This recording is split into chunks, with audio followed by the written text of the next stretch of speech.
Hey viewers, this is Steven at A to Z Customs here with another video for you on how to replace a radiator on a 1996 Dodge Ram 1500. This engine is a 5.9 liter, but it's going to work on any Dodge second generation vehicle that you got.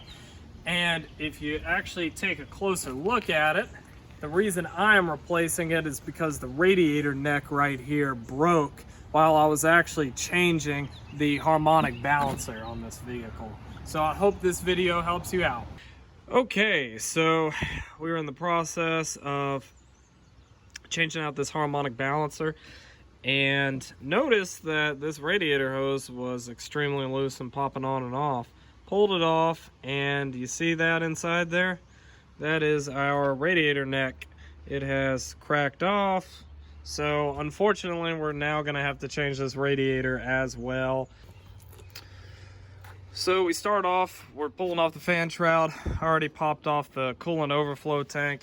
It is really easy. You literally just disconnect this hose, and you can see here there's a nudge right here and two spaces where indents where the plastic goes in, and here's what it looks like on the actual tank. And all you do is pull back a little bit and pull up, and it comes right out. Okay, so we're pulling off the radiator here, and as you can see, we just pulled off one of the transmission lines. You should probably chalk a paper towel in here to prevent any gunk getting in. And this transmission line is different from this one up here. So this one down here, you actually use a fuel line quick disconnect tool, or it's just a plastic piece of crap here. They're like 10 bucks. And basically what it does is, you see the transmission line is held on by these barbs, and it expands them. Unfortunately, this one was bad, so I'm gonna have to I'm probably just gonna try and replace these barbs and pop it back in the hose. If not, I'll have to get another hose. But you see here, we got that out now. And next, we're gonna pull this one off. Okay, so next thing you wanna pull is you wanna go ahead and pull this transmission line. And this one is relatively easy to pull. You just need a 19 millimeter right here. Take two. You just need a 19 millimeter here. You're going this way with it, and it'll slide right off. Okay, so probably should have pulled this lower hose before I pulled the transmission line, so take note, you might want to do that first.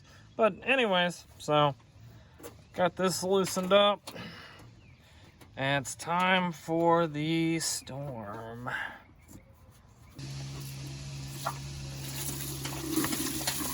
Oh yeah, make sure you got a bucket. Okay, so you also got 10 millimeter bolts holding in the radiator here and here. Okay, and now we've disconnected everything. And also, so this is actually a part of another video that I was originally, the original reason for this whole job is a bad harmonic balancer. But when I had to disconnect this hose right here, it took some of the radiator with it, as you can see. So we ended up having to replace the radiator. So there are also 4 little bolts like this holding the shroud to the radiator. You're going to want to remove those. You don't actually have to remove the fan to replace the radiator, but you do want to loosen up these bolts so you can pull the radiator out. And here's the radiator. Throw them back in the radiator now. We're gonna just bolt this up real quick. Remember, 2 bolts at the top. And then we are going to attach our fan shroud, which it has 4 bolts. Plugging that in. And then we will get to work with our transmission lines and our hoses. All right, bolted everything back up, tightened this up, this transmission line.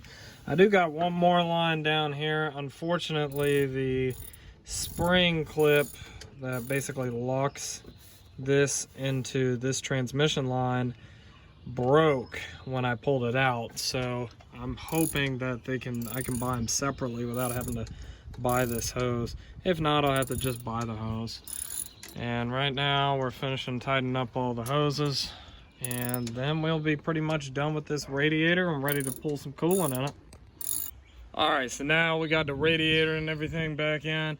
We're pumping it full of some coolant because obviously it lost a ton. And once we're done with that, we're going to start up the engine. And what's going to happen is once the water pump opens up, or I'm sorry, the thermostat opens up, it's going to lose some. So we'll add some more and get this thing topped up. All right, so as you can see here, we got the truck back up and running. Got the new radiator in, fan shroud, everything's back in. Now remember, when you put back in your new radiator, you're going to want to make sure that you check the transmission fluid when the truck is running, and make sure that you get the coolant level back to par. So that's what we're doing right now. We're letting it run a bit and filling coolant in as needed. So I hope y'all enjoyed this video. Y'all subscribe, because I'm going to keep on pumping out videos here at A to Z Customs. Y'all have a good one.